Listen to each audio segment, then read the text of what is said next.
मैं हूं सईद अलवी और आप देख रहे हैं मुकालमा। नाज़रीन, आज मुकालमा की एक खसूसी एपिसोड में मुझे ज्वाइन कर रहे हैं कमरुज़्ज़मान कायरा साहब। आप सीनियर रहनुमा हैं पाकिस्तान पीपल्स पार्टी के। कमरुज़्ज़मान कायरा साहब से आज मुल्की सियासी, माशी और सिक्योरिटी की सूरत हाल पर तफसीली बातचीत होगी। कमरुज़्ज़मान कायरा साहब, मुकालमा में खुशामदीद। बहुत शुक्रिया जनाब।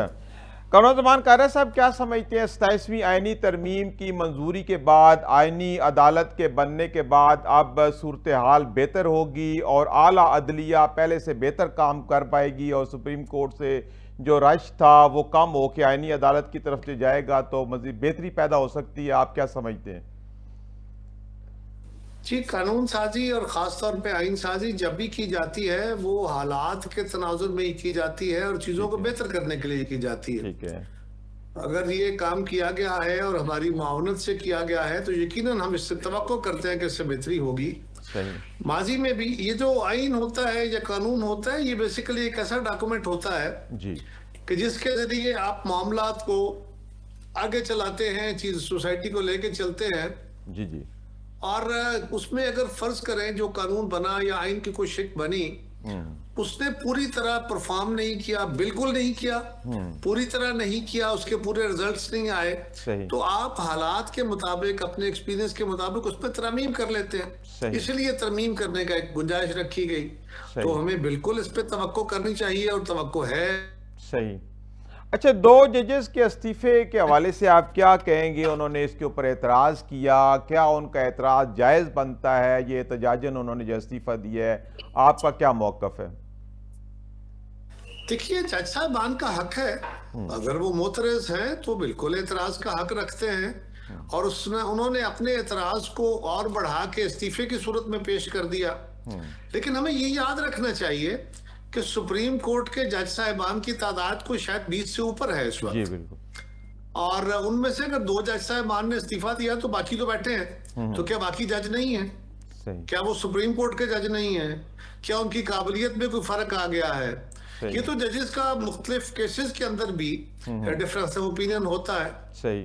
तो अगर 20-22 में से 2 जजेस ने इस्तीफा दे दिया या 4 ने दे दिया, तो इसका मतलब ये कतन नहीं है कि जी वो बड़ा कोई हंगामा हो गया। ठीक है, उनका डिफरेंस ऑफ ओपिनियन है, वो चीजों को और तरह देखते हैं। उनके ख्याल में जो तरमीम हुई है वो उतने फ्रूटफुल नहीं होगी, लेकिन ये उनका इस्तेहकाक नहीं है कि वो हुकूमत को इसके इस्तेमाल से रोक ले।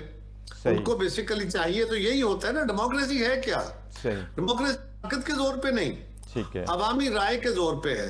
जज साहबान को भी चाहिए था, जो जमातें इसको कबूल नहीं करती आईनी तरमीम को, उनका भी हक है, वो भी कहते हैं कि जी ये अच्छी नहीं चलेगी। ओके, अगर उनकी बात में वजन है तो वो लोगों को इस बात पे कायल करें और जब उनका वक्त आए या उनको लोगों की तादाद मुयस्सर हो जाए, उनके साथ लोग खड़े हो जाए, बिस्मिल्लाह उसको तब्दील कर लें।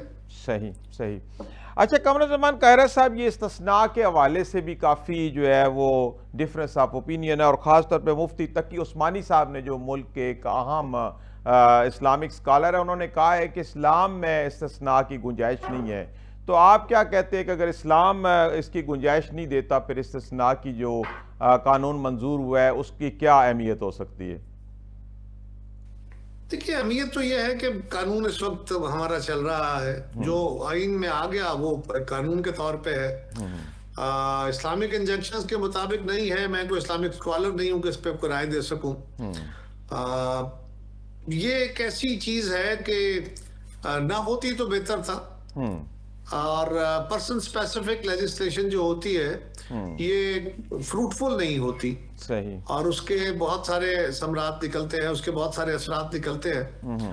तो मैं समझता हूं कि जिस तरह इसको मीडिया में लिया गया, लोग इसको देख रहे हैं, तो बेहतर होता ये ना होता। सही। मतलब आप सदर साहब को क्या ऐसी जरूरत आन पड़ी कि उन्होंने इस्तिस्ना की बात की कि उनको इस्तिस्ना हासिल हो गया? ये तो जी आप उनके तर्जमान से पूछ सकते हैं या किसी वक्त उनका इंटरव्यू कीजिए तो उनसे पूछिएगा। सही सही। अच्छा, अब 27वीं के बाद 28वीं तरमीम की भी बाज़गश्त है। कुछ आपके इल्म में चीज़ें हैं कि 28वीं तरमीम में क्या लाया जा रहा है? देखिए, ये 27वीं तरमीम की जो जो तजवीज़ थी या उसका जो ड्राफ्ट था, उसपे तो बहुत सारी अशिया थी, बहुत सारे एजेंडा आइटम्स थे, ठीक जिनमें है। से वो 2 या 3 आगे चले हैं। ठीक है। अगर वो 3 आइटम्स के अलावा कुछ चीज़ों को आपने उसमें शामिल करना है या उसमें और तरह में और उनको एडजस्ट करना है उस कानून को या आइन के शिकों को, तो नेचुरली आपको एक और तरमीम की ज़रूरत होगी। लेकिन वो कब हो सकती है, कैसे हो सकती है, अभी तक उसकी कोई खद-ओ-खाल सामने नहीं है। सही। तो पीपल्स पार्टी क्या समझती है कि मजीद कौन सी कोई ऐसी तरामीम थी जो रह गई हैं 27वीं में, 28वीं में होनी चाहिए? पीपल्स पार्टी ने अपनी सेंट्रल एग्जीक्यूटिव कमेटी की मीटिंग में कुछ चीजों की, कुछ शिकों की मंजूरी दी थी जो पास हो गई, उसमें हमने सपोर्ट किया है। कुछ पे पीपल्स पार्टी ने अपोज किया था और कुछ पे अब्सटेन किया था कि अभी हमें इस पे मजीद बहस की जरूरत है। ठीक है। तो ये जब फाइनल ड्राफ्ट अब हुकूमत की तरफ से कोई 28वीं तरमीम का आएगा तो देखेंगे। सही सही। अच्छा, एनएफसी अवार्ड के हवाले से भी इस पे बात की गई थी, सियासी आईनी तरमीम की, पीपल्स पार्टी ने उसकी मुखालफत की। तो अभी कहा जा रहा है कि शायद एनएफसी अवार्ड के हवाले से दोबारा कोई बहस चलेगी। तो अगर कोई ऐसी सूरत हाल होती है तो अब पीपल्स पार्टी का क्या मौक़िफ़ होगा? पीपल्स पार्टी का मौक़िफ़ तो जी सेंट्रल एग्जीक्यूटिव कमेटी की मीटिंग के बाद ही दिया जा सकता है। मैं जाती मौक़िफ़ आपको बयान कर देता हूँ। सही। और वो ये है कि एनएफसी बहुत हसास इशू है। ठीक है। ये वसाइल की तकसीम है, ये किसी घर के अंदर वसाइल की तकसीम का, भाइयों में तकसीम का इशू हो जी तो वहां भी ये बड़ा हसास होता है। जी। बाप और बेटों के दरमियान हो, वहां भी बड़ा हसास होता है। ठीक कह रहे हैं। बिल्कुल सूबों के दरमियान ये एक इशू बड़ा हसासियत वाला है। ठीक है। इस मामले पे तमाम सूबों को और स्टेक होल्डर्स को मशावरत के बाद इस पे कोई आगे बात करनी चाहिए, सही। उससे पहले नहीं।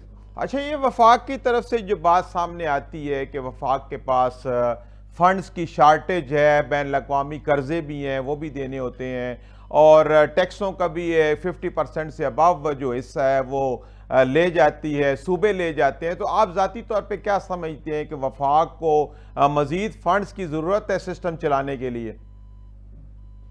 बुनियादी तौर पे तो जी टैक्सेशन के निज़ाम को इम्प्रूव करने की जरूरत है, आपको रेवेन्यू बढ़ाने की जरूरत है, ठीक है। आपको एक्सपेंडिचर कंट्रोल करने की जरूरत है। सही। कुछ तो नेसेसिटी एक्सपेंडिचर है जो कंट्रोल नहीं हो सकते, ठीक है। लेकिन कुछ करने की जरूरत है। और बहुत सारा हमारे यहाँ टैक्स नेट से बाहर है, पाकिस्तान का बहुत सारा तबका, जी, ठीक उनको है। नेट में लाने की जरूरत है, लेकिन ये टाइम कंज्यूमिंग है।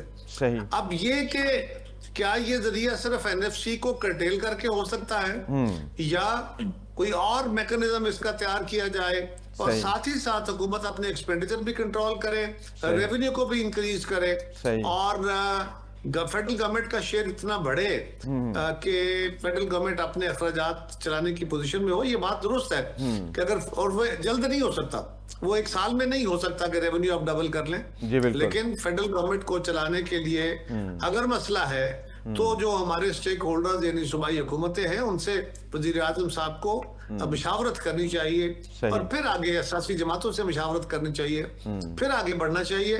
क्योंकि ऐसी चीजें जो ज्यादा हसास हों उनको टच करने से पहले जो सिग्नल आ जाते जी हैं बिल्कुल। या बेल्स बज जाती हैं, उससे सही। ओपिनियन खड़े हो जाते हैं, वो सही। स्ट्रांग हो जाते हैं जी बिल्कुल। और फिर उनको तब्दील करना मुश्किल होता है। सही। तो बेहतर ये है कि उससे सही। पहले मशावरत कर ली मशावरत जाए कर ली जाए। और देखा जाए कि कैसे इस मसले का हल निकाला जा सही। सकता है। अच्छा, माहिरीन मैशत की तरफ से 3 चीज़ों पे बड़ी मैं अहमियत। एक छोटी सी गुजारिश कर दूं अगर आप जी इजाजत जी दें जी तो। जी, जरूर एक जरूर। चीज और भी है जी। ये भी चाहिए कि इसमें पीएफसी का भी कंडीशन लगाया जाए साथ। अच्छा। कि सूबाई हुकूमतें जो है ये भी बादशाह बन के ना बैठ जाएं, जी जी। उनके पास जो वसाइल हैं वो उसके ऊपर अपनी मर्जी से खर्च ना करें, सही। बल्कि वो पैसा सूबों को जिलों को ट्रांसफर करना चाहिए। बिल्कुल बिल्कुल, बड़ी प्रोविंशियल अहम फाइनेंस बात कमीशन की होने आपने, चाहिए बिल्कुल और अहम लोकल बात की गवर्नमेंट का एक आपने। एम्पावर्ड निजाम आना चाहिए। सही सही।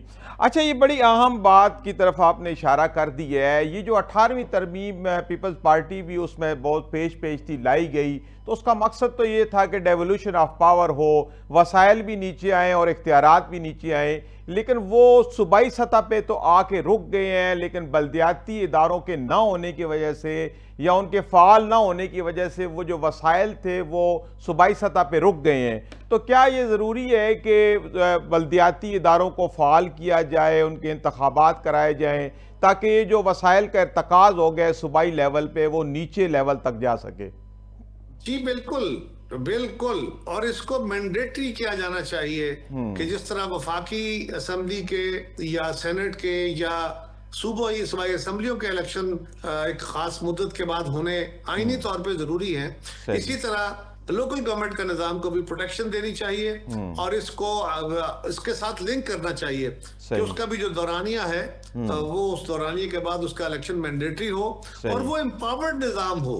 एम्पावर्ड निजाम के बगैर आप, लेकिन मैंने तो पहले कहा ना कि सूबाई हुकूमतें बादशाह बन के बैठ गई हैं, उनके पास वसाइल भी है, इख्तियार भी है और वो अपने इख्तियार और वसाइल को अपनी मर्जी से इस्तेमाल कर रहे हैं।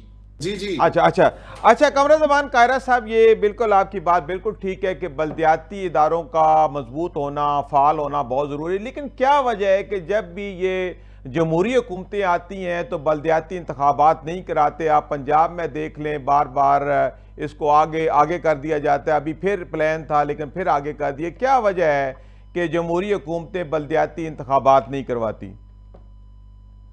सिंध में तो जी बल्दियाती इदारे मौजूद हैं, बल्दियाती इंतखाब हुए, लोगों के नुमाइंदे बैठे हैं, अपना काम कर रहे हैं, लेकिन सारे सूबों में होना चाहिए। बिल्कुल ये बात दुरुस्त है। तो मैंने तो अर्ज किया कि सिंध के अंदर भी मजीद इख्तियार डिवॉल्व होना चाहिए, सिंध के अंदर भी मजीद वसाइल डिवॉल्व होने चाहिए, लेकिन यहाँ पे भी इलेक्शन होने चाहिए। और जिस तरह का निजाम पंजाब हुकूमत तजवीज कर रही थी, अभी तो देखे वो क्या करते हैं, तजवीज कर रही थी, वो एक बहुत बड़ा फेलियर एट इटसेल्फ होगा। उससे तो ना होना बेहतर है कि आप खराबी की तरफ ना चले जाए और आप सियासी निजाम की तौहीन ना कर बैठे, लोगों की नजर में उसको गैर मोतबर ना कर दे। तो अच्छा, ये भी एम्पावर्ड लोकल गवर्नमेंट का निजाम आना चाहिए। असल में ना जी हमें एक बीमारी है कि थर्ड वर्ल्ड के मुल्कों को या हमारे जैसे मुल्कों को ग्रोइंग डेमोक्रेसीज में इख्तियार वसाइल ये सारे मेरे हाथ में हो। हर मेंबर की ये ख्वाहिश है कि मेरे पास मेरा हल्का जो है वो मैं अपनी मर्जी से चलाऊं। सही कह रहे हैं। जो सूबाई हुकूमतें हैं उनका दिल करता है कि हम सूबा पूरा अपनी मर्जी से चलाएं। मरकज की ख्वाहिश होती है कि मरकज अपनी मर्जी से चलाएं। तो ये जमहूरियत मर्जी से नहीं चलती, ये असूलों से चलती है और उसके असूल वज़ाशुदा है। सही। अच्छा, ये भी सुनने में आ रहा है, आप जरा अगर आपको पता है तो आप इसकी तस्दीक या वो तरदीद कर दें कि ये पंजाब में हुकूमत गैर जमाती बुनियादों पर बल्दियाती इलेक्शन कराने का इरादा रखती है, तो आप क्या कहते हैं? आपको इस हवाले से क्या खबर है? जी, जो तो ऑर्डिनेंस की सूरत में मौजूद है, अभी तो शायद वो और कोई तब्दीली करना चाहते हैं, लेकिन जो ड्राफ्ट उनका आया था उसमें जो निज़ाम उन्होंने देना था वो लोकल। जी बिल्कुल, कायरा साहब अभी प्रोग्राम मुकालमा में बात कर रहे थे, उनका कहना था कि बहुत ज़रूरी है कि वसाइल का इर्तका जो है वो सूबाई सतह पे ना हो, बल्कि नीचे बल्दियाती इदारे भी जो है वो फ़ाल होने चाहिए और उनके ज़रिए भी अवामी खिदमत के जो है वो मनसूबे चलने चाहिए। अच्छा कमरुज़्ज़मान कायरा साहब, एक कोई तरमीम MQM की तरफ से भी मुतवक्को है और मुस्तफ़ा कमाल पाशा साहब कह रहे हैं कि हम भी कोई तरमीम लाना चाह रहे हैं बल्दियाती इदारों के हवाले से, जिसमें बल्दियाती इदारे जो है मजबूत हों और उनकी फंडिंग डायरेक्टली मरकज़ NFC की तरफ से करे। अगर इस तरह की कोई तरमीम आती है तो पीपल्स पार्टी उसका साथ देगी या नहीं देगी? आप क्या समझते हैं? देखिए, ये लोकल गवर्नमेंट का निजाम सूबाई हुकूमतों के कंट्रोल में है। ठीक है, इसको मरकज के तहत नहीं होना चाहिए। ये ज़ियाउल हक और उसके बाद जनरल परवेज मुशर्रफ के दौर में खास तौर पे जब NRB बनाया गया था उस वक्त एक निजाम आया था, हम एक सेंट्रस्ट निजाम के तहत नहीं चल रहे। सो वसाइल की तकसीम जो है वो तो सूबों के जरिए ही जानी चाहिए, लेकिन PFC कंपल्सरी कर देना चाहिए ताकि ये जो वसाइल की तकसीम है ये हो जाए, नीचे जिलों में जाए, जिलों से तहसीलों और यूनियन काउंसिलों में जाए। लेकिन इसको फेडरल लेवल से डायरेक्ट ट्रांसफर्स ऑफ फंड जो है ये मुनासिब नहीं है। सही।